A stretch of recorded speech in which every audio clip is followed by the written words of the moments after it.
Union address on Tuesday night, but the economy is expected to dominate the president's speech. White House officials say President Obama will focus on jobs after recent unemployment numbers ticked up a bit, even though more Americans were hired last month.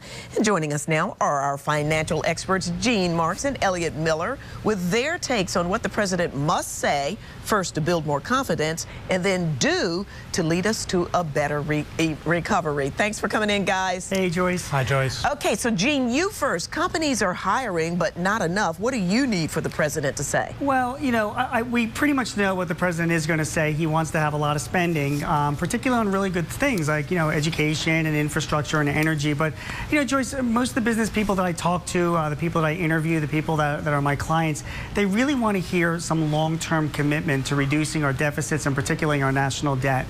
They really want to hear the president say that he is going to work something out with the Republicans in Congress and come to some type of a compromise for a long-term, you know, debt reduction. And until that happens, I still think a lot of business people are going to be sitting on their cash and be reluctant to spend and hire.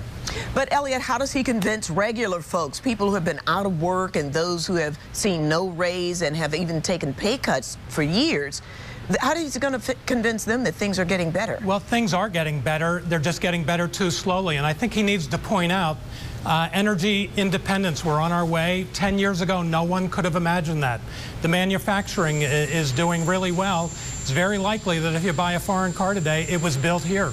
And you know, there's just a couple other things that are doing very well, too. But it's not fast enough, and I think he's going to have to point out the good things that are being done in the economy. Okay, so all of this talk, as they say, talk is cheap, and his to-do list is pretty long. So what will it take to get any of it? Yeah, Joyce, I have to say, I mean, my opinion, what it'll take to get something done in this environment is another election. I mean, right now, the way Congress is split and the fact that the Republicans control the House of Representatives, given the past history and the relationship with the president, it's just not looking very likely that anything is going to be getting done during this next congressional term, and therefore, we're really going to be sitting on things. You're going to hear about him, wanting to do a lot of things, scolding the Republicans on playing games with the budget and such, and that's not really going to help the environment in Washington. So my prediction is that for the next 2 years until 2014, I'm just not looking to see a lot of the things that he's going to propose to actually happen. And I very much disagree with that. This is his best shot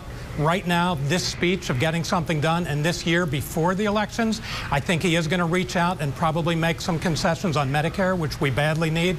Maybe the Keystone Pipeline will be a concession he makes.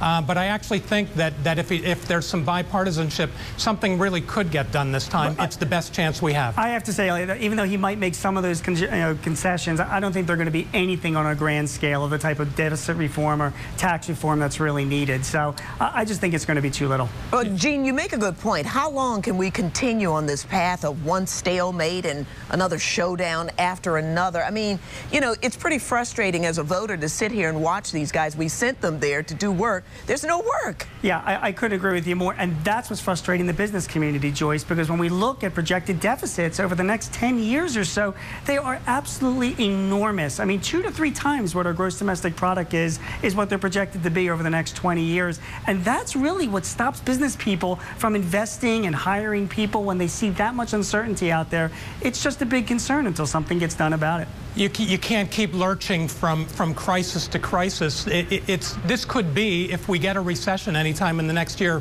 the first time that it was actually man-made or politician-made.